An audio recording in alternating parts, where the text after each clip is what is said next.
एक बार एक लड़का था जो उसके माता पिता अल्पायु में उसके गुजर जाते हैं। तब वो छोटा था तो वो बकरियां चरा के अपना पालन पोषण करता था। तो वो रोज़ क्या है, बकरियां चराता था तो रोज़ 4 रोटी बनाता था मतलब। तो एक दिन क्या हुआ, जैसे रोटी रखी तो एक चूहा आया और वो रोटी लेके चला गया मतलब। तो वो देखा भाई एक रोटी कौन लेके चला गया। जब दूसरे दिन आया मतलब तो फिर रोटी बनाई तो चूहा 2 रोटी लेके चला गया। फिर तीसरे दिन 3 रोटी लेके चला गया। जब चूहे को पकड़ लिया तो चूहे को बोला उसने कि भाई तू रोज़ रोटी लेके क्यों जा रहा है मेरी मैंने। तो चूहा बोला भाई हम तो जीव जंतु हैं, मनुष्य पे आश्रित हैं मैं, तो तुम अकेले हो तो भाई और बना लेना रोटी मैंने। तो वो क्यों, उसने बोला कि भाई रोज़ रोज़ यही काम थोड़ी है मेरे मैंने, तो बकरियाँ भी चरानी होती है मेरे को। तो उसने बोला भाई तो बकरियाँ चराना छोड़, मैं बताता हूँ तेरे को एक बात कि भगवान बुद्ध है तो 5 पर्वत है उस पर भगवान बुद्ध रहते हैं। तो उससे कोई भी प्रश्न करता आदमी तो उसका सटीक उत्तर बताते हैं, और उसको वैसे जो आदमी करता है तो ऊँचे शिखर पर पहुँच जाता है मैंने।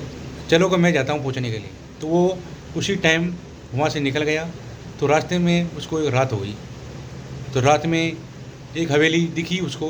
तो हवेली में गया तो एक माँ और एक उसकी पुत्री रहती थी मतलब, दोनों जने थे और घर में कोई नहीं था मतलब। जब वो बोला भाई मैं रात रुक सकता हूँ यहाँ, तो भाई रुक जाओ कोई बात नहीं मतलब। तो उसको खा भोजन वोजन कराया और रात रुके मतलब। तो सुबह हुआ तो वो उसी लड़की की माँ ने पूछा भाई तुम कहाँ जा रहे हो, तो मैं क्यों, उसने बोला भाई मैं भगवान बुद्ध के पास जा रहा हूँ, वहाँ प्रश्न करने के लिए जा रहा हूँ मतलब।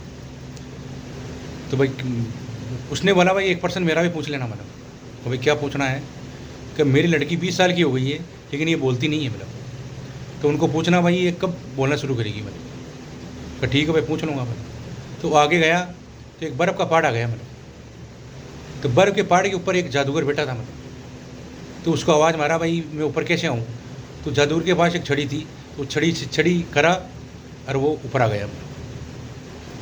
ऊपर आने के बाद में जादूगर ने पूछा भाई कहाँ जा रहे हो, तो वो बोला भाई भगवान बुद्ध के पास जा रहा हूँ मैं, तो उनसे प्रश्न करना मेरे को। तो उसने बोला भाई मेरा भी एक प्रश्न पूछना भाई। तो भाई क्या प्रश्न है तुम्हारा। तो उसने बोला भाई मैं स्वर्ग मेरे को कब मिलेगा, मैं इस छड़ी से यहाँ अरे परेशान हो गया मैं। तो ठीक है भाई पूछ लूँगा मैं। आगे गया तो एक नदी आ गई। तो नदी पार करने के लिए उसके पास साधन नहीं था, तो एक कछुआ था वहाँ पर। तो कछुआ बोला भाई मैं मेरे पर बैठ जा, मैं तेरे को नदी पार करा देता हूँ। तो कछुए ने नदी पार करा दी। तो कछुए ने पूछा भाई तुम कहाँ जा रहे हो, तो बोला भाई मैं भगवान बुद्ध के पास जा रहा हूँ, उनसे कोई प्रश्न करने मेरे को। तो बोला भाई एक प्रश्न मेरा ही पूछना मैंने। तो बता भाई। तो मैं भाई कछुए से ड्रैगन ड्रैगन कब बनूंगा मैंने। तो बोला मैं पूछ लूँगा मैंने। तो ठीक है भाई। ऐसे करते करते वो वहाँ भगवान बुद्ध के पास पहुँच गया। तो भगवान बुद्ध ने कहा कि कोई भी एक व्यक्ति 3 प्रश्न कर सकता है मैंने। तो उसने मन में सोचा भाई 3 प्रश्न तो इन तीनों के हैं, चौथा प्रश्न अपना है मतलब। तो उसने विचार करा भाई चलो अपन तो आए हैं तो और पूछ लेंगे मतलब, लेकिन इन तीनों का प्रश्न पूछो पहले मतलब। तो उसने तीनों का प्रश्न पूछा मतलब। पूछ के वो जब वापस आया तो कछुआ मिला रास्ते में मिला। कछुए ने पूछा रहा भाई पूछा, तो हाँ पूछा भाई। तो कछुए के लिए बताया भगवान बुद्ध ने कि भाई तुम्हारा जो ऊपर से खोड़ा है जो वो उतार देगा तो ड्रैगन बन जाएगा। तो उसी टाइम उस कछुए ने उसका खोला उतार दिया। तो वहाँ से हीरे जवाहरात और हीरे पन्ने निकले। तो उसने एक पोटली बांधी और लेके आ गया और कछुआ ड्रैगन बन गया। जब वो जादूगर के पास आया मतलब, तो जादूगर ने पूछा भाई पूछा मेरा प्रश्न, कब पूछा भाई। तो उसने कहा भाई ये छड़ी तुम्हारे पास रहेगी जब तक तेरे को स्वर्ग नहीं मिलेगा, ये छड़ी को त्याग देगा तो स्वर्ग मिल जाएगा तुम्हारे को। तो उसी टाइम उसने कहा भाई ये छड़ी तू ले ले, और वो स्वर्ग में चला गया। अब वो उससे माँ बेटी के पास आया मतलब।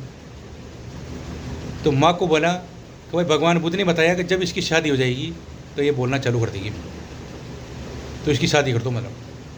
तो उसने बोला भाई तुम्हारे से अच्छा वर कौन सा मिलेगा मेरे को, तुम्हारे पास धन दौलत है, तुम्हारे पास जादू है, तुम सुंदर भी हो, तो तुम ही शादी करो मेरी पुत्री से। तो उसके साथ उसकी शादी कर देते हैं मतलब। और वो आ जाता है, जब वो चूहा मिलता है उसको तो बोला भाई बड़ा तो तू पैसे वाला बन गया और शादी भी कर ली मतलब। तो मेरे पर्सन का लाभ हुआ तुम्हारे को? हाँ भाई लाभ हुआ मेरे को, लाभ तो हुआ, लेकिन एक लाभ और हुआ मेरे को कि मैंने मेरा पर्सन कोई नहीं पूछा मतलब, मैंने दूसरों का पर्सन पूछा मतलब। तो इससे ये शिक्षा मिलती है हमारे को कि हम अपने अजाय दूसरे के बारे में सोचेंगे। जैसे अपनी चींटियाँ हैं, चींटियों को भाई दाना लाना, जीव जंतु को वो दाना पानी देना, पक्षियों के लिए परिंदे लगाना, गाय इनके लिए चारा डालना। हम दूसरे के लिए जनहितार्थी जो कार्य करेंगे तो अपना ही कार्य अपने आप होते जाएंगे। बोलो श्री रामचंद्र भगवान की जय, बोले सनातन धर्म की जय।